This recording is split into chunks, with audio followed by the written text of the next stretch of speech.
Hello and welcome to another video Dvar Torah. As you may have noticed, I'm not in my usual basement studio. Jamie and I thought it would be nice to get away for a few days up in cottage country, but as you also may have noticed, all of the computers, microphones, and other devices needed to produce a video Dvar Torah are also magically here with me too, which also tells you how close we are to the high holidays this year, and just how much work there is left to do to be ready in time. But I know that I'm certainly not the only one feeling the crunch these days.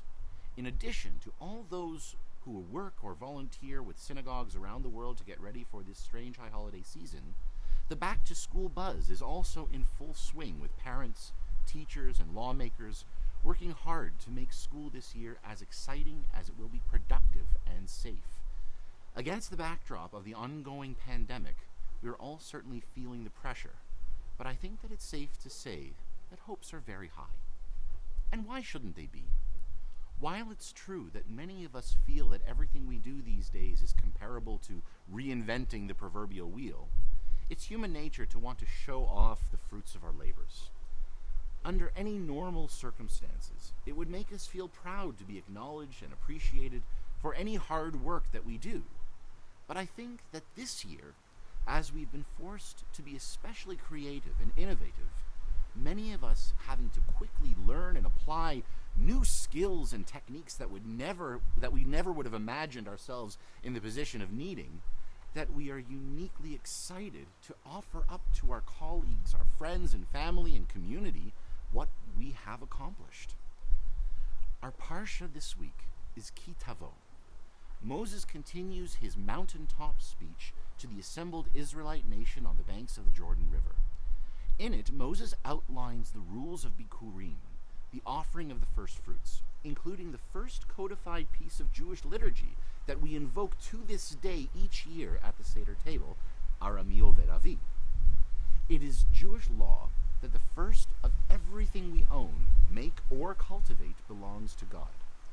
While in most cases these first fruits are collected to eventually be used as a sacrificial offering to God, this basic rule even extends to our own children, in that a firstborn male child is technically owed to God to be a temple servant until he is redeemed in the Pidyon Haben ceremony.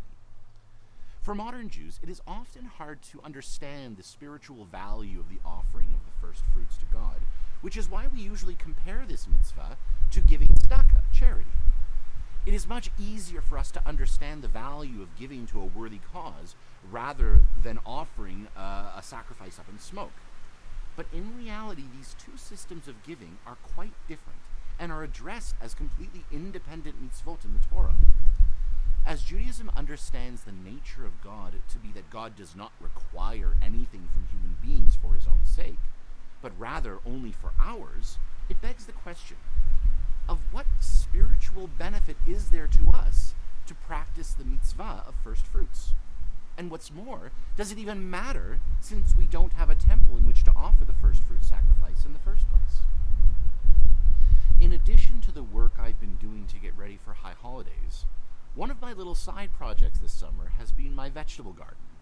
And I know that many of you out there have also been enjoying this particular hobby this summer. This year, gardening has been a wonderful, productive, healthy, and safe distraction for so many of us that they are being called victory gardens, hearkening back to World War I and becoming even more popular during World War II when governments around the world urged citizens to plant vegetables to supplement their food rations, contribute to the war effort, and boost morale. I can attest to the feeling of pride when I picked my first ripe cherry tomatoes, but what I wanted even more than eating them myself was to share them with friends and family. I suspect that we can all understand this feeling, and we can identify that same feeling in almost anything that we create. It brings us joy to offer up the first fruits of our labors. It is not coincidental that the offering of the first fruits is the festival of Shavuot, a time of happiness.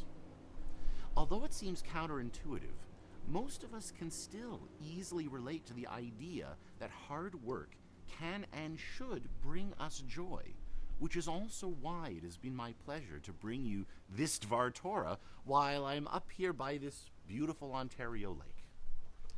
It is a common phrase to wish each other blessings of happiness and success.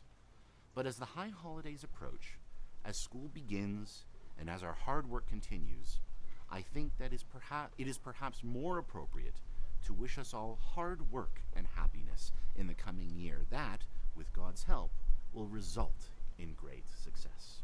Shabbat Shalom.